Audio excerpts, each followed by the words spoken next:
Dieu est bon. Alors pourquoi se priver de sa présence?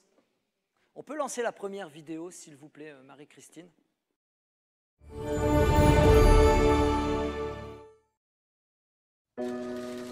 I've been asked so many times lately, do I fear death? No, I look forward to death with great anticipation.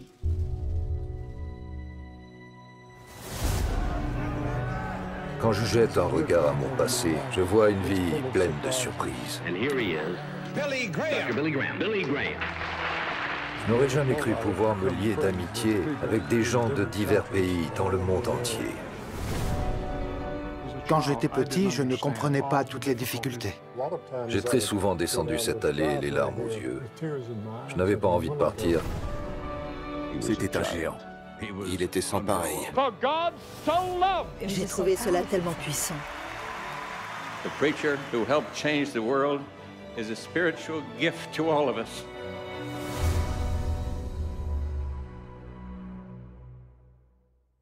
Qui n'a jamais entendu parler de Billy Graham? 2, 3 personnes, ok. 3, 4, 5, une dizaine de personnes à peu près. Billy Graham, je ne connais pas sa biographie entière. Voilà, je ne suis pas un spécialiste de Billy Graham. Mais Billy Graham, pour moi, je le pense, et j'espère pas me tromper ce matin, s'il y a des spécialistes, pardonnez-moi. Mais on dit l'un, mais c'est pour moi, le plus grand évangéliste que la terre ait connu. À mon avis, il a amené plus de personnes au Seigneur que Jésus dans son ministère terrestre et l'apôtre Paul accompli. La terrestre, hein, ne me regardez pas comme si vous allez me tuer là. Je parle de ministère terrestre. Et c'est vraiment l'un des plus grands évangélistes que la terre ait connu. Il s'est adapté à tout. Paul dit se faire tout à tous. C'est lui le premier qui a commencé dans les médias. C'est lui le premier qui a commencé à proclamer, à faire le tour, etc. À bien utiliser les médias modernes de son époque. Et vraiment, il y a eu des milliers, peut-être des millions de personnes qui sont venues, ou des centaines de milliers de personnes en tout cas, qui sont venues à Jésus à travers son ministère. J'ai regardé une autre vidéo, je ne peux pas montrer toutes les vidéos, là ce matin, quand il est venu en France dans les années 80-90. Ça a été un raz-de-marée spirituel. Ça a été une victoire incroyable. Les médias français ont parlé de lui, mais ils ont pas, au-delà de parler de lui, au-delà d'être bénis à travers lui, ils ont parlé de Jésus, ils ont annoncé Jésus, c'était incroyable. Je dis, waouh! Un homme de Dieu incroyable, un homme de Dieu qui a fait le tour du monde, un homme de Dieu qui a bouleversé des hommes et des femmes à travers, bien sûr, inspiré, conduit et dirigé par le Saint-Esprit, bien entendu. Un homme de Dieu, un homme de prière, un homme avec un ministère puissant, incroyable, des stades entiers, des milliers de personnes sur une soirée venaient à Jésus, gloire à Dieu. Un pasteur évangéliste avec un succès comme on voudrait tous. Et pourtant, il a écrit ceci. La vie chrétienne n'est pas un sommet constant. J'ai mes moments, c'est Billy Graham qui parle, j'ai mes moments de profond découragement. Je dois aller à Dieu dans la prière avec les larmes aux yeux, en disant, c'est Billy Graham qui parle, en disant, ô Dieu, pardonne-moi, ou ô Dieu, aide-moi. Alors tout à l'heure, je disais, pourquoi tellement Dieu est bon? Pourquoi nous nous privons tant de sa présence? Ce matin, et pendant quelques partages dans les dimanches qui vont suivre, on va partager ensemble sur la prière. Je crois que la prière, c'est la chose la plus importante que nous devons avoir dans notre vie. Pour une personne, pour un groupe de personnes, pour une église ou un mouvement d'église, la prière est très importante. Il était écrit, ils vont dire Amen. La prière est très importante. La prière est fondamentale et la prière, même plus que cela, est vitale. On va faire une expérience. Qui veut faire une expérience ce matin? Tout le monde? Pas tout le monde. On va faire une expérience. Vous êtes tous des professionnels de l'apnée, de la plongée en apnée. Vous allez fermer vos bouches. Ça va être peut-être difficile pour certains, mais ce n'est pas grave. Fermons nos bouches et passons notre nez. Et on va voir combien de temps vous allez résister. Faites-le, faites-le, faites-le. Ne regardez pas. Allez, je le fais avec vous. Combien de temps vous résistez? Pas longtemps, quelques secondes. Alors pourquoi notre esprit, nous le nourrissons très peu? Moi, je crois que la prière est la respiration de l'âme. Mais on va le développer ensemble ce matin. Très rapide. Luc, chapitre 11, verset 1er. Jésus priait un jour dans un certain lieu. Lorsqu'il eut achevé, un de ses disciples lui dit « Seigneur, enseigne-nous à prier ». On va le ramener dans le contexte. Jésus est rabbin. Jésus est fils de Dieu. Jésus est Dieu. Je dis ça avant de me faire recevoir des cailloux. Mais à l'époque, dans le contexte de l'époque, Jésus est rabbin, c'est un rabouni, c'est un maître. C'est parce qu'il a des hommes qui le suivent. La plupart des rabbins ont à peu près 3, 4, 5, 6, 8 maximum de disciples autour qui sont en train d'enseigner. Lui, il en avait 12. Et il partait, il prêchait, il annonçait, etc. Et puis mon point est celui-ci. Les hommes qui étaient autour, les disciples qui étaient autour, et puis pas que les hommes, parce que la Bible nous dit il y avait aussi une logistique autour des femmes, etc. Il y avait du monde autour, il y avait les disciples. Quand on parle des disciples, on ne parle pas que des 12, on parle même de 70, etc. Et il y avait tout un ensemble de personnes. Et la Bible nous dit que Jésus priait. Et pourtant, après, dans la suite, on voit Jésus prier en un certain lieu. Lorsqu'il eut achevé, un de ses disciples lui dit « Seigneur, enseigne-nous à prier ». Je veux bloquer 2 secondes. Bon, on ne sait pas quel disciple, etc. Mais je veux m'arrêter quelques secondes sur le disciple. Le disciple, d'où il vient? Est-ce qu'il vient d'un endroit où il n'a jamais vu personne prier? Non. Le disciple, c'est un juif. Le disciple, c'est quelqu'un, quand il était jeune ou quelques temps avant, il allait dans la synagogue. Peut-être depuis tout jeune, ses parents l'ont emmené à la synagogue. Il connaît la prière, il voit la prière. Il a vu déjà des rabbins prier, il a vu des enseignants prier, il a vu des hommes prier, peut-être des gens à sa maison prier, etc. Donc depuis tout petit, il sait ce que c'est, il entend parler de la prière. Il y a une image de la prière. Peut-être lui-même, il prie. Et pourtant, à un moment donné dans sa vie, il croit en Jésus, il devient son disciple, il entend, il voit Jésus prier, il dit « Seigneur, enseigne-nous à prier ». Tellement ça l'a perturbé, tellement ça l'a… Excusez-moi. Waouh! Je veux apprendre à prier comme cela. Alors Seigneur, enseigne-nous à prier. Qu'est-ce que la prière? Avant d'aller dans la prière, avant de développer notre point et les différents points, c'est important de mettre les bases. Qu'est-ce que la prière? Avant de la commencer, qu'est-ce qu'elle n'est pas? C'est important. Vous êtes d'accord avec moi ou pas? La prière n'est pas une pratique religieuse. La prière n'est pas une pratique religieuse. La prière, Jésus l'a dit lui-même, ce n'est pas une vaine récitation. Je vais réciter mes prières. Jésus l'a dit. À quoi bon? Je continue ou pas? À quoi bon de réciter des prières, croire comme les païens, vous allez être exaucés à force de réciter? Ce n'est pas une vaine récitation. La prière, ce n'est pas un monologue. Je suis tout seul dans la pièce et non, ce n'est pas un monologue. Et je rajouterai, Dieu est vivant. 3 amen. Allez, on fait marche arrière. Non, on continue. La prière n'est pas non plus un acte de revendication.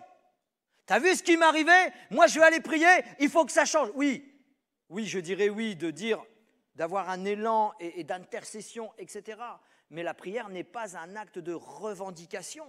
Des fois, on va à la prière pour que Dieu descende tel ou tel frère ou telle sœur. C'est déjà arrivé? Non, ce n'est pas ça la prière. Par contre, ce qu'elle est, dans sa forme la plus simple, c'est parler à Dieu. Je m'exprime, je lui parle, je communique, j'ai un échange, j'ai un partage, je confesse également. C'est comme une alliance, une harmonie, une union, une connexion pour des termes plus modernes. Voilà ce qu'est la prière. Tout cela se passe entre vous et votre Père, entre nous et Dieu Tout-Puissant, créateur des cieux. On l'a chanté tout à l'heure, chant merveilleux. Dieu Tout-Puissant, créateur des cieux et de la terre, créateur de toutes choses. Je peux lui parler. Il y en a, ils étudient des trucs que moi je ne comprendrais jamais, même si je mettais plusieurs vies cumulées ensemble, ils calculent des trucs scientifiques, etc. Et ils ne savent pas, ils ont des doutes, ils ne savent pas si vraiment que moi je parle avec. Alléluia. Enfin, nous parlons avec. Gloire à Dieu. Nous avons un échange, un partage, une connexion avec lui. Sinon, on ne serait pas là. Sinon, on ne serait pas là, les amis. La prière, pour moi, elle inclut 5 points importants. Souvent, la prière, je ne vais pas bien, je m'en vais demander à Dieu qu'il me rétablisse. Vous êtes d'accord avec moi? Souvent, la prière, elle est focalisée sur la demande. Mais en fait, c'est un point parmi tant d'autres. La prière, elle commence par l'adoration et la louange. Ce matin, nous étions là, en train de louer, en train d'adorer, en train de reconnaître qui est Dieu. C'est la prière, puisque nous le faisons peut-être en chantant, mais nous parlons à Dieu, nous exprimons envers Dieu ce qu'on ressent dans notre cœur, à travers des chants, mais à travers le profondeur de notre âme. Seigneur, je t'aime. Alléluia. Vous savez qu'alléluia, c'est un mot puissant, louer l'Éternel, mais ça fait trembler l'enfer, alléluia. Gloire à Dieu. Et bien là, je suis en prière. Quand je loue mon Dieu, quand je l'adore, quand je me prosterne, Dieu, waouh, il se passe des trucs. C'est la prière. Romains 14, verset 11 nous dit ceci, « Car il est écrit, je suis vivant, dit le Seigneur, tout genou fléchira devant moi, et toute langue donnera gloire à Dieu. » Psaume 28, verset 16, concernant la louange, « L'Éternel est ma force et mon bouclier », ça on l'oublie souvent, « L'Éternel est ma force et mon bouclier, c'est en lui que mon cœur se confie et je suis secouru, mon cœur est dans la joie et je loue par mes chants. » Amen. Je suis un adorateur, nous sommes des adorateurs, en plus en esprit et en vérité, mais nous sommes des adorateurs et nous sommes des gens, des personnes, des enfants de Dieu qui aimons louer le Dieu, alléluia. Ça commence, c'est la prière, ça fait partie de la prière. Quand tu fais ton ménage, monsieur, madame, hein. Quand tu fais ton ménage, des fois moi j'aime bien, je mets la musique, je loue Dieu, je chante Dieu, je lui parle là. C'est extraordinaire. La confession fait partie de la prière. La confession fait partie. Quand tu confesses, quand tu te mets devant Dieu, tu commences à déverser ton cœur, à déverser ton âme, tu pries. La confession, 1 Jean chapitre 1er verset 9, si nous confessons nos péchés, il est fidèle et juste pour nous les pardonner et pour purifier de toute iniquité. Quand tu confesses, c'est la prière. Quand tu rends grâce, c'est la prière. L'action de grâce, c'est la prière. Mais également la pétition. Et là, on arrive dans la demande. Ça, c'est la demande. La pétition est une demande. Une pétition, ça peut se faire tout seul. Donc, je demande à Dieu que. Et aussi ensemble, en famille, dans un petit groupe. On a une demande. Seigneur, tu vois telle difficulté, tel problème, telle chose. On demande à Dieu qu'il intervienne. Ça aussi, c'est la prière. Philippiens 4,6. Ne vous inquiétez de rien. Et pourtant, nous sommes les numéros 1 mondial à nous inquiéter de beaucoup de choses. Et Jésus nous dit, ne vous inquiétez de rien. Mais, parce que c'est normal l'inquiétude, c'est naturel, je dirais. Mais en toute chose, faites connaître vos besoins à Dieu par des prières et des supplications. Avec, bien sûr, des actions de grâce. C'est la prière.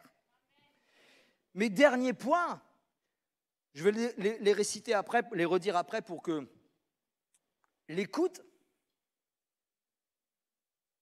c'est la prière. Prendre le temps d'écouter sa voix. Jean 10, verset 27, « Mes brebis entendent ma voix, et moi je les connais, et elles me suivent. » Allez, un moment de confession là ce matin. Je viens à la prière, alléluia, merci Seigneur, je t'aime. Ma demande. Attends, j'ai ma liste. Seigneur, viens bénir machin, viens bénir truc. Ok, amen. On s'en va. Oh, j'avais envie de te parler là. Excusez-moi de l'image. Je suis pas un bon comédien, etc. Mais des fois, c'est comme ça. Dans ma vie, des fois, c'est comme ça. Parce que je n'ai pas le temps. Parce que j'ai d'autres choses à penser. Parce que ceci, et pourtant le Dieu créateur tout-puissant que nous avons chanté ce matin veut nous parler. Prenons du temps à écouter Dieu, nous connaissons sa voix car nous avons l'empreinte de Dieu en nous par le Saint-Esprit. Il veut nous parler, on a une connexion illimitée. Prenons le temps d'écouter. Je rappelle mes 5 points.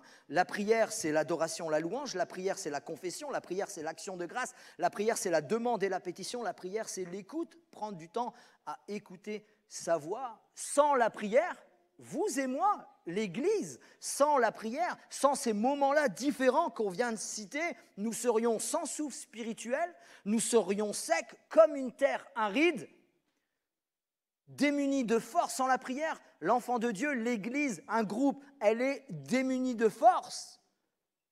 Et aussi, elle peut être amère, un homme, une femme, un groupement de personnes peut être amer à cause de certaines choses. Mais la prière est l'effusion du cœur devant notre Dieu qui est notre Créateur. Alléluia. Je répète, la prière, c'est la... C'est quoi? Je ne veux pas dire de bêtises, hein, c'est pour ça. La prière, voilà. Et c'est moi qui l'ai noté, hein, mais bon, je préfère... La prière est l'effusion du cœur devant notre Dieu qui est notre Créateur. Alléluia. Quand tu vas dans la prière, tu loues, tu vis ton cœur, tu adores, tu vis ton cœur, tu demandes, tu vis ton cœur, tu confesses, tu vis ton cœur, ton esprit et ton corps, tu marches mieux. Alléluia. Et la prière, tu écoutes Dieu, quelle réjouissance quand Dieu nous parle. Même quand il dit des trucs qu'on n'a pas trop envie de faire. Mais quand on sait que ça vient de Dieu, waouh, c'est merveilleux, ça régénère, ça restaure, ça donne envie. Là, j'ai pris ce que je vais partager pendant quelques secondes, là, je l'ai pris, j'ai écouté une prédication et je l'ai pris de cette prédication parce que ça m'a parlé à moi personnellement et je l'ai adapté. La Bible nous dit que le Seigneur nous fait plus de 8000 promesses dans sa parole. Alléluia. Regarde ton époux, ton épouse qui est à côté de toi ou pas, regarde ton voisin, regarde devant, derrière, et tu lui dis, il y a 8000 promesses pour toi là. Ah, vous allez faire, ouais, 8000. Pas une, pas deux, pas 10, pas 60, pas 90, pas 300, pas 600, pas 1000, pas 2000. 8000. 8000. Et elles sont pour toi, mon frère, elles sont pour toi, ma sœur, quelle que soit ta condition, quel que soit ce qui t'arrive, Dieu a des promesses pour toi. Le Seigneur a fait plus de 8000 promesses, le Seigneur fait des promesses, mais aussi, on l'oublie souvent, il accomplit ses promesses.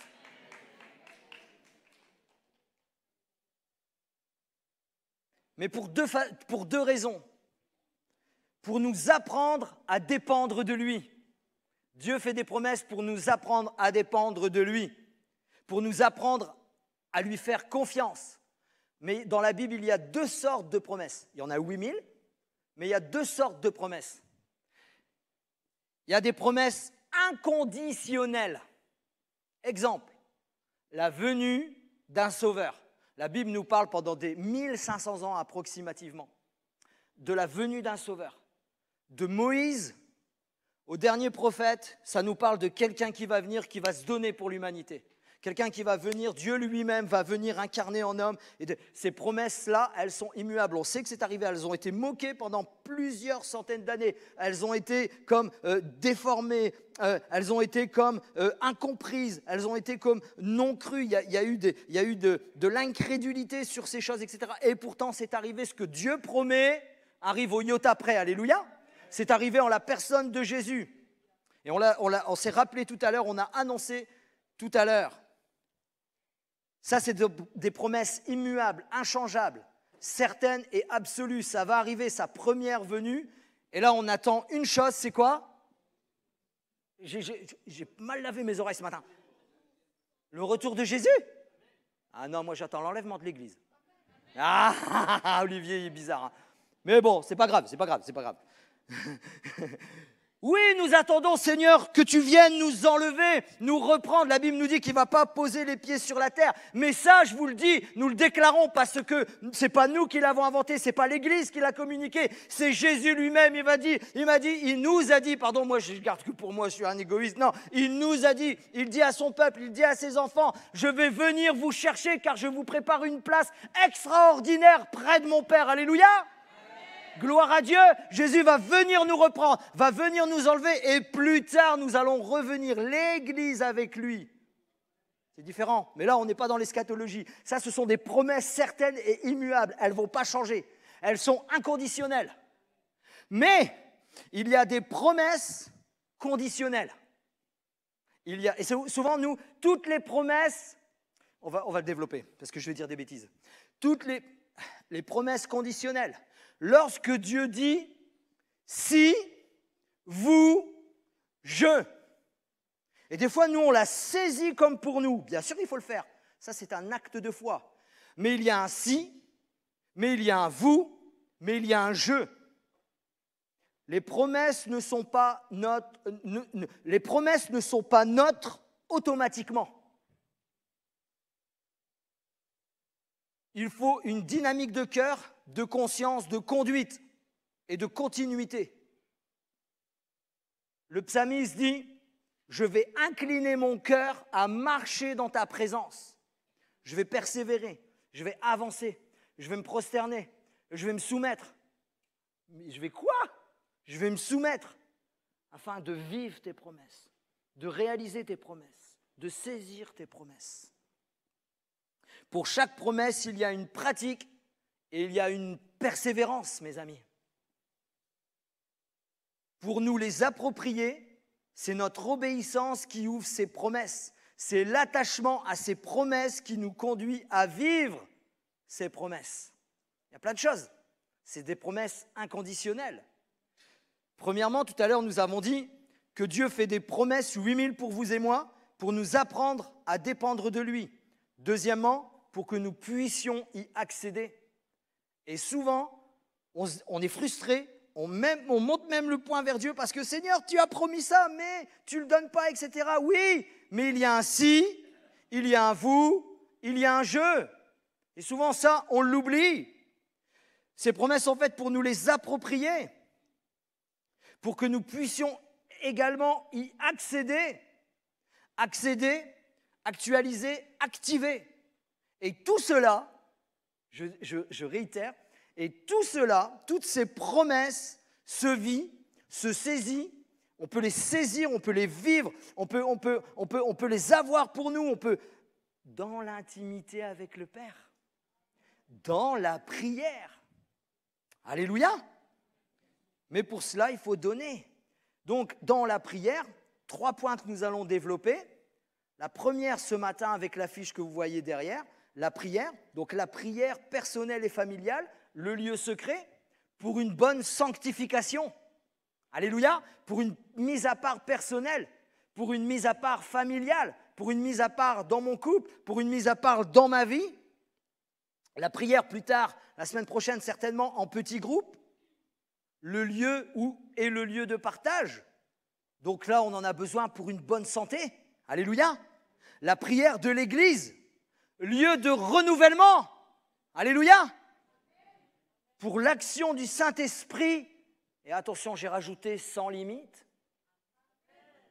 Je vais réitérer parce que la prière de l'Église, lieu de renouvellement pour l'action du Saint-Esprit sans limite. Seigneur, tu es illimité. Seigneur, tu n'es pas limité ni par le temps, ni par l'espace, ni par rien du tout. Seigneur, nous croyons et nous savons que tu peux aller bien au-delà de ce que nous désirons, nous pensons, nous imaginons. Mais il y a un si, il y a des je et il y a des vous. Premier point ce matin, la prière personnelle et familiale, développer son intimité avec Dieu, développer la prière en couple si on l'est, et remettre à l'ordre du jour le culte familial. C'est vital, c'est impératif. Le lieu secret, Matthieu 6, verset 5, nous dit « Lorsque vous priez, ne soyez pas comme les hypocrites qui aiment à prier debout dans les synagogues et au coin des rues pour être vus des hommes. Je vous le dis, en vérité, ils reçoivent leur récompense. Mais quand tu pries, qui que nous soyons, quel que soit notre âge, quel que soit notre arrière-plan, quelle que soit notre étiquette ou pas, quelle que soit notre fonction dans l'Église, qui que nous soyons ce matin, quand tu pries, Jésus nous dit, entre dans ta chambre, ferme ta porte et prie ton Père qui est dans le lieu secret, et ton Père qui voit dans le secret te le rendra. Amen. Le lieu secret, mes amis, la réponse, elle est là. Le lieu secret. Il y a une première question, qu'avons-nous fait de nos lieux secrets? Où en es-tu avec ton lieu secret? Mais, donc c'est Jésus qui est en train de prêcher et qui parle clairement. Rentre dans le lieu secret. Lui, il trouve la chambre. Vous savez que le contexte à l'époque de la chambre, c'est chez nous, il y a une chambre pour papa, maman, une chambre pour le garçon, une chambre pour la fille et une chambre pour les petits derniers ou la petite dernière. Ou si des fois 4, ils ont une chambre chacun. Moi, dans la maison où je vivais, il y avait une chambre pour les parents et une chambre à côté avec un palier aussi large que cette affaire-là. Et à côté, les 4 enfants, dans des lits superposés. Si on en aurait eu plus, on aurait encore plus superposé les lits. C'était le contexte, c'était notre contexte. Mais à l'époque, c'était pire. À l'époque, presque tout le monde dormait dans la même chambre. Donc Jésus, tu dis quoi là? Dans le lieu secret, Mais on va le voir après. Le lieu secret, ça doit être une motivation spirituelle. Si tu n'es pas motivé, on va avoir des problèmes et des difficultés. La prière doit être une motivation pour nourrir notre esprit qui était mort mais qui est revenu à la vie. On n'a pas l'habitude, même si ça fait 10 ans, 20 ans, 30 ans, 40 ans, 50, 60, 70, notre esprit avant il était mort, mais il est revenu à la vie, donc nous devons le nourrir. À qui l'a dit? Jean 3, Jésus, à qui l'a-t-il dit?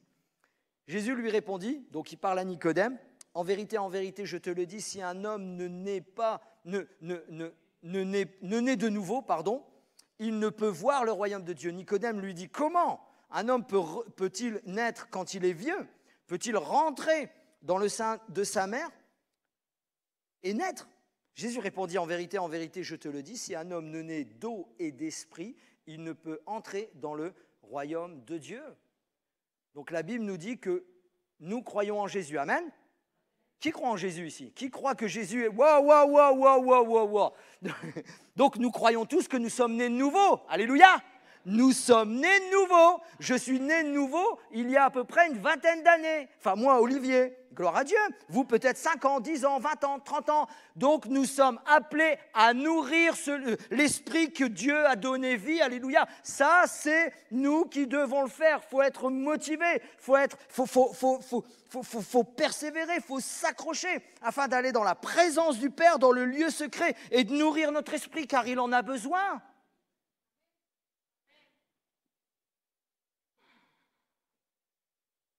Dommage, il n'y a pas d'enfant là. J'aurais pris un exemple. Quand un enfant naît, qu'est-ce qu'on fait? À part le changer. Il faut lui donner à manger. Il faut le nourrir. Il faut lui donner, voilà, le lait, etc. Enfin bref, quoi. Vous savez, je ne vais pas raconter, voilà. Et si on ne lui donne pas, il peut arriver quoi? Il peut partir. Il peut mourir. Et on ne veut pas ça. Par contre, si on lui donne à manger convenablement et il est nourri convenablement, qu'est-ce qui se passe? Il grandit et souvent, des fois, il est plus grand que maman. Au bout de quelques années. Il est plus grand que même papa. Papa, il fait 1m80, mais le petit, il fait 1m90. Alléluia. Donc, posons-nous la question. Est-ce que nous nous nourrissons assez suffisamment? Est-ce que tu t'es vu grandir ces 6 derniers mois? Spirituellement parlant, est-ce que tu t'es vu grandir cette dernière année? Est-ce que tu t'es vu... Je vais faire au sens contraire. Est-ce que tu t'es vu grandir ces 5 dernières années? Est-ce que tu t'es vu grandir cette dernière année? Est-ce que tu t'es vu grandir ces derniers mois? Est-ce que tu t'es vu grandir cette dernière semaine? Si la réponse est non, mon frère, ma sœur, mon ami, qui que tu sois, retourne dans le lieu secret. Tu as besoin de nourrir ton esprit, alléluia. Car ton esprit, il était mort, maintenant il a pris vie. Nourris-le. Amen. Nourris-le. Il faut être honnête. Corporellement, on aime bien la bonne nourriture. Eh bien alors, nourrissons notre esprit, mes amis. Car il était mort et il a pris vie. C'est une motivation spirituelle.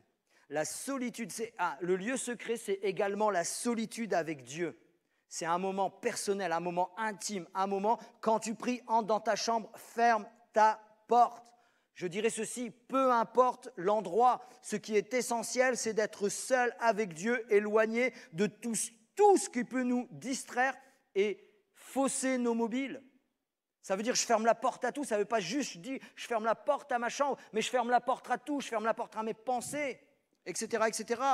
Il s'agit de dévotion et de temps privé, le lieu secret, il s'agit de temps de dévotion et de temps privé qui sont complémentaires aux prières dans les assemblées publiques. Ne te nourris pas seulement quand tu viens à l'église, tu loues avec l'église, tu pries avec l'église, ça il faut le faire, bien sûr, et ne te nourris pas seulement dans des temps de prière et d'intercession avec l'église, non, ce n'est pas suffisant pour toi, ce n'est pas suffisant pour l'église, ce n'est pas suffisant pour personne, ce n'est pas suffisant pour ton épouse, ce n'est pas suffisant pour ton époux, ce n'est pas suffisant pour tes enfants, ce n'est pas suffisant pour personne, car tu dois revenir, aller, retourner dans le lieu secret.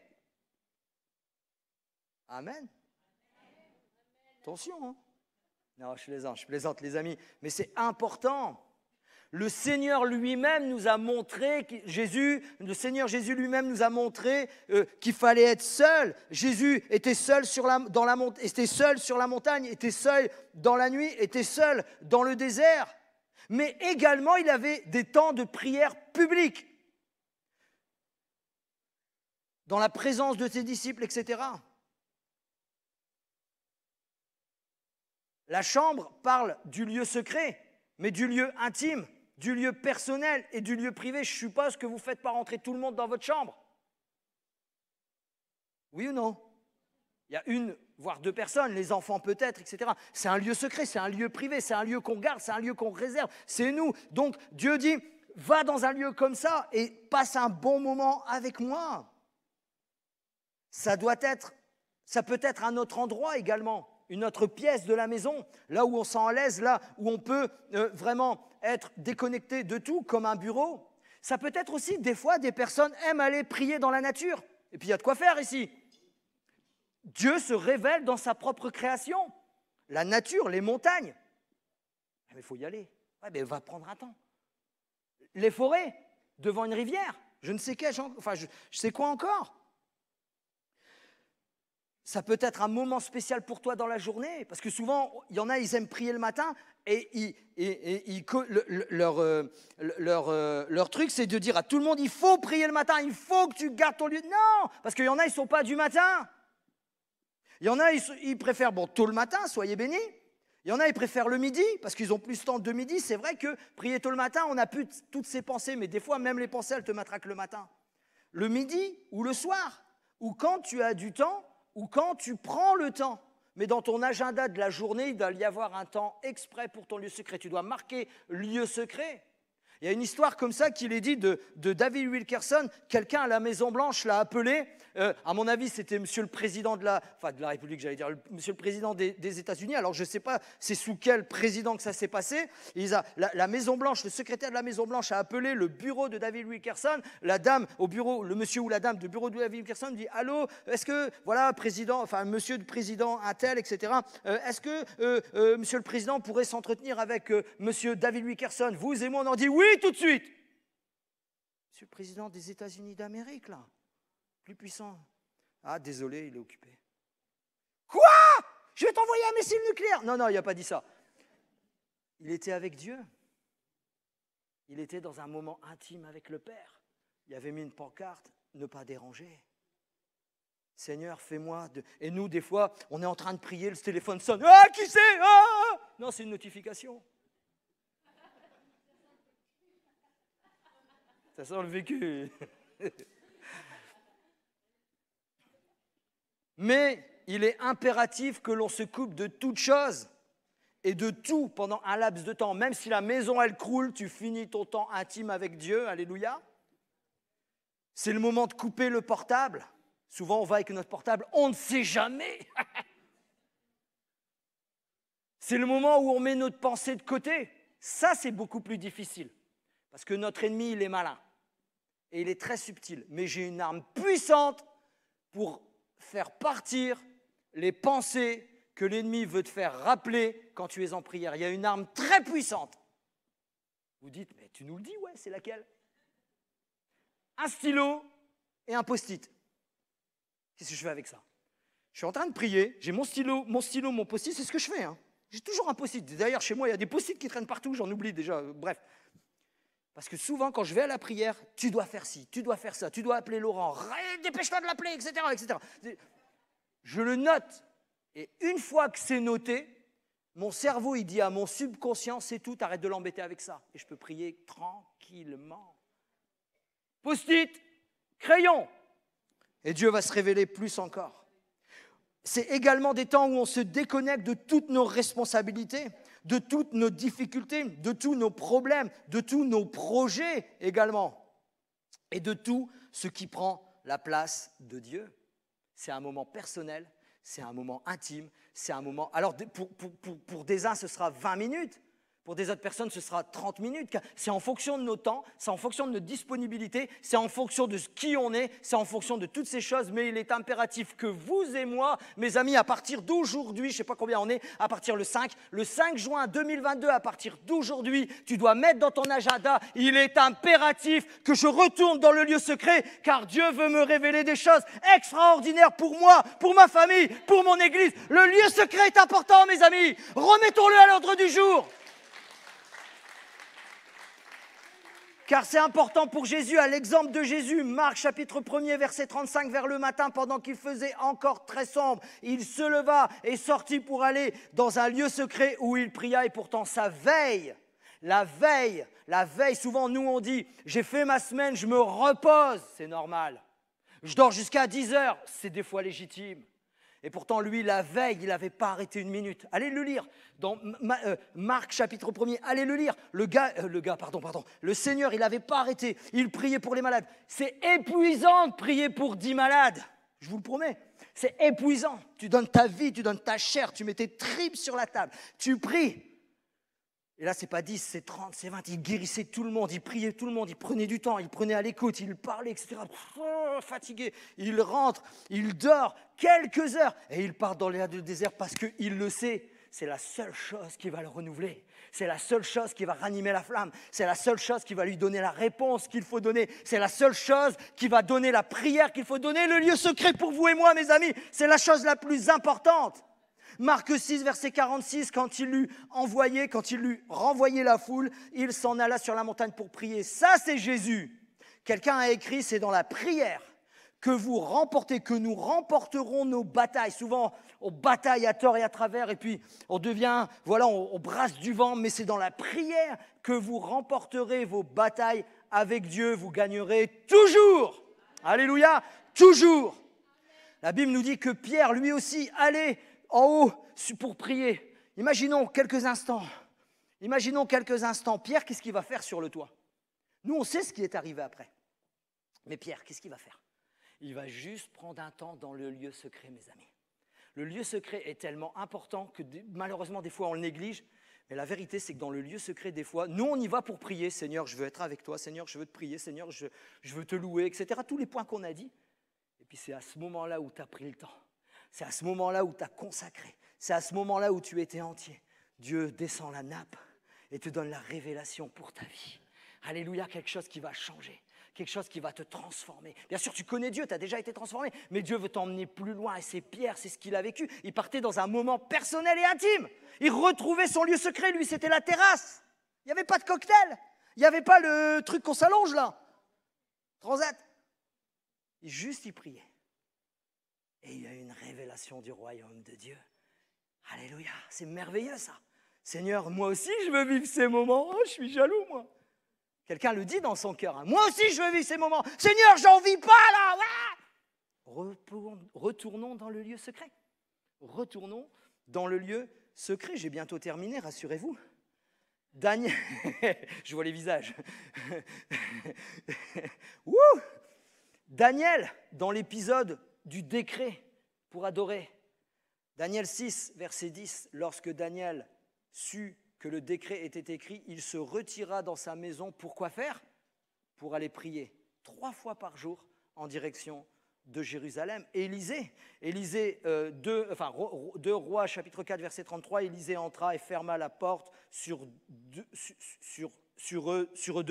les personnes qui étaient là. Et qu'est-ce qu'il fit? Il était comme démuni. Et il va devant le Seigneur et il dit, Seigneur, là j'ai besoin de toi. Le lieu secret, le lieu intime, le lieu où on se met. Je garde le temps pour le dernier. Nathanaël. On ne parle pas beaucoup de lui dans la parole de Dieu. Mais Nathanaël, c'est un gars particulier. Nathanaël, son copain, vient le chercher, Philippe. Il lui dit, viens, on a trouvé le Messie qui est le Christ. D'où il vient? D'où il vient? De Nazareth. Mais y a-t-il quelque chose qui vient de bon de Nazareth? Et pourtant, il s'approche de Jésus. Et il dit, Jésus lui dit, voici un homme dont il n'a point de péché en lui. Donc, voilà. Nathanaël, il regarde, il croit que c'est un homme, il croit que c'est un quelconque, il croit que c'est un rabbin. D'où tu me connais, toi? Qui tu es? C'est vrai, il parle comme ça, il ne sait pas que c'est le Seigneur. Lui dit Nathanaël. Jésus lui répondit, avant que Philippe t'appelât, quand tu étais sous le figuier, je t'ai vu. Et à ce mot, rien que cette phrase-là, bizarroïde pour nous, c'est rien que cette phrase-là, qu'est-ce qu'il dit Nathanaël? Il fléchit le genou et il dit, tu es vraiment le Fils de Dieu. Le contexte de l'époque fait que, sous les figuiers, c'est magnifique, c'est un figuier, hein? Ouais, sous les figuiers, c'est magnifique. Et en fait, beaucoup de rabbins, beaucoup de personnes, beaucoup de gens, d'hommes, de femmes, ils allaient vivre leur lieu secret sous des figuiers. Nathanaël, il est certain d'une chose, personne ne l'a vu. Personne, aucun être humain l'a vu. Il le sait, il est convaincu de cela. Et il sait au fond de son cœur que seul Dieu l'a vu. Seul Dieu a entendu sa prière. Seul Dieu a entendu sa supplication. Et Jésus lui révèle quand tu étais sous le figuier. Ça a tellement touché le cœur de Nathanaël. Juste cette phrase-là. Oui, j'étais dans l'intimité avec Dieu. J'étais dans le lieu secret. Le lieu secret, ça ne se voit pas. Le lieu secret, il n'y a personne qui le sait à part madame ou monsieur. Le lieu secret, c'est toi, c'est Dieu. Le lieu secret de Nathanaël, c'était lui, c'était Dieu, sous un figuier. Et Jésus l'a vu parce que Jésus est Dieu. Et là, il a reconnu la puissance de Dieu. Oui, tu m'as vu dans le lieu secret. Quelqu'un a écrit, l'intimité avec Dieu est la seule véritable clé de la vie chrétienne. Souvent, on court partout. Ouais, ça va, ouais, tu cherches la clé?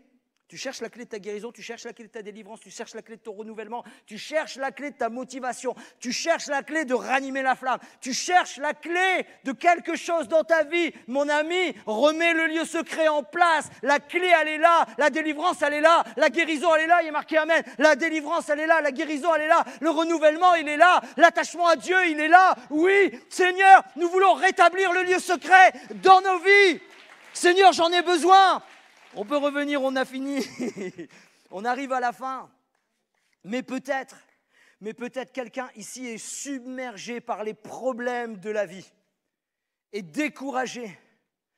Tu n'as plus de vie de prière, pas parce que tu veux plus, parce que tu peux plus.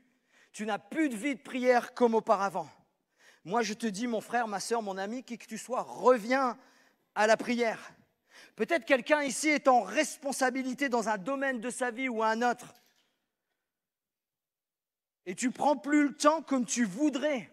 Et tu es frustré à cause des responsabilités de la vie. Et la vie, des fois, elle nous donne des responsabilités. Eh bien, moi, je vais te dire ce matin, reprends le temps de qualité avec Dieu. Reprends le temps de qualité. Peut-être quelqu'un ici était plein de désirs et d'envie pour le Seigneur et les choses spirituelles. Mais à cause de certains péchés, tu as laissé revenir dans ta vie, et tu n'es plus motivé, tu n'es plus stimulé. La première chose que je t'encouragerais à faire ce matin, abandonne ces choses, demande pardon à Dieu et reviens dans l'intimité de la prière avec le Père.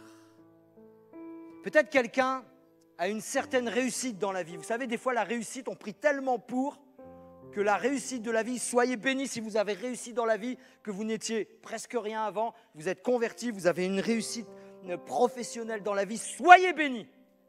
Mais des fois, la réussite de la vie, Dieu t'a béni au-delà de ce que tu espérais et au fur et à mesure, tu as délaissé ton intimité avec Dieu. Et tout ce que tu as acquis est devenu une idole. Ce matin, je t'inviterai, reviens dans le lieu secret. Peut-être quelqu'un d'autre, les difficultés. Peut-être quelqu'un d'autre, les blessures de la vie. Le poids de certaines responsabilités. Le poids de certaines choses. Excusez-moi, on peut prendre un temps, hein, et même dans l'Église, le poids de certaines choses, même de l'Église, certaines réactions, certaines remarques, certaines paroles ont comme détruit, ont comme cisaillé ton cœur qui était plein d'élan, plein d'enthousiasme. Des choses qui ont pu te heurter, te blesser ou même te décourager. Ce matin, je t'encourage, qui que nous soyons, revenons et remets-toi à prier et à chercher ton Père dans le lieu secret. Je vais vous lire quelque chose, rapidement. C'est le témoignage d'un ami. Je viens d'un milieu agricole, ma famille était traditionnelle. Ma famille tout le temps en conflit. Ma mère, ma grand-mère, c'est quelque chose de terrible. Ma grand-mère était très méchante envers ma mère. Ma mère s'était mise à boire, sa maman est tombée dans l'alcool. Elle n'a jamais été soutenue par son père à lui. Elle était dans le conflit seule.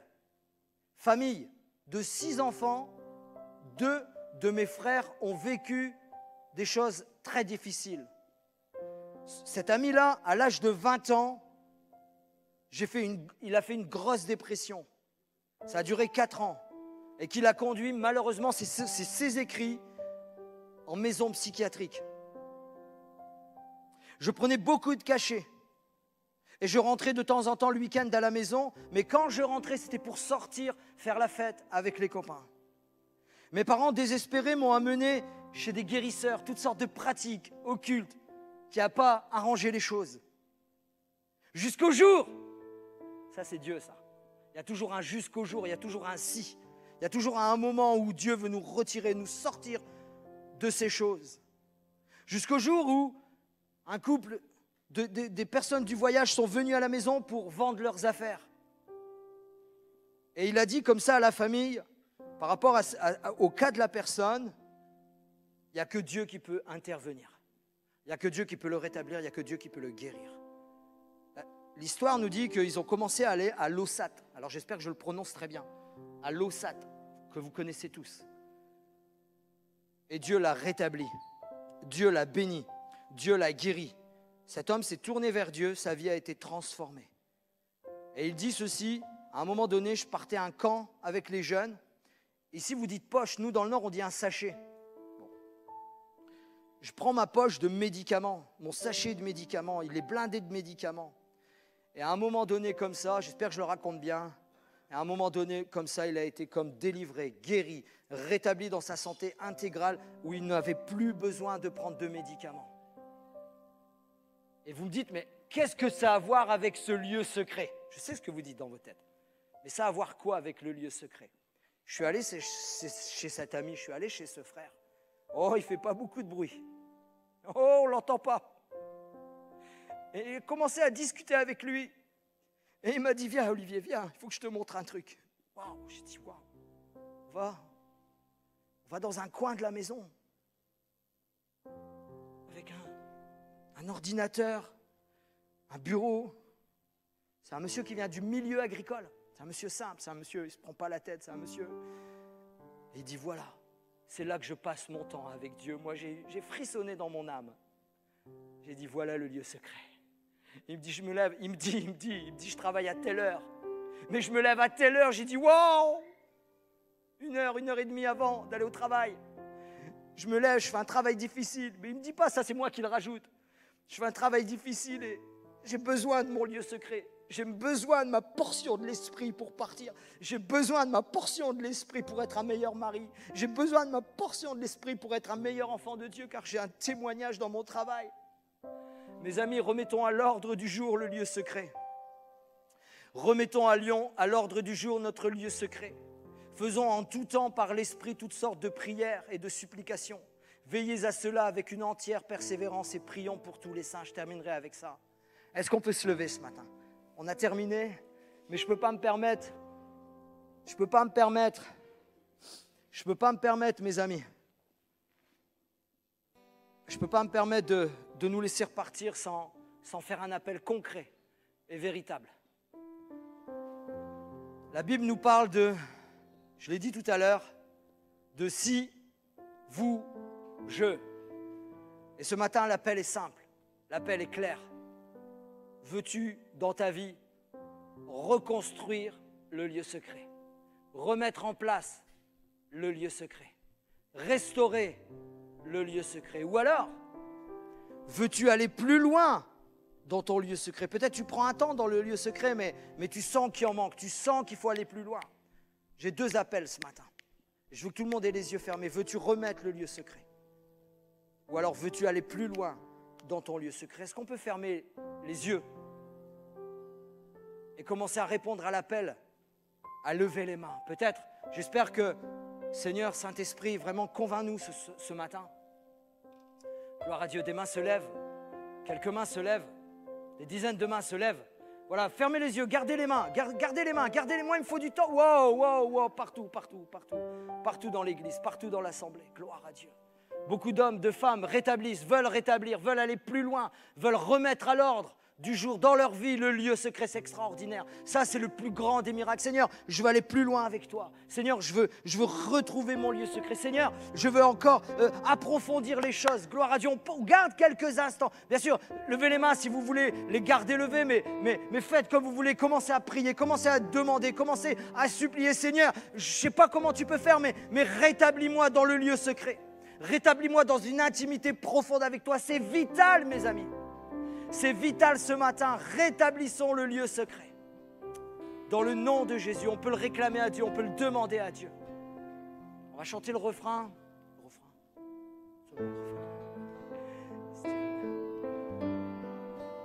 En demandant la grâce de Dieu, une grâce toute particulière. Et en s'engageant également,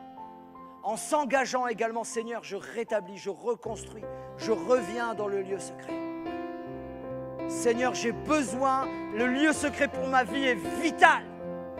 J'en ai besoin ce matin. J'ai besoin d'y revenir. J'ai besoin de le rétablir.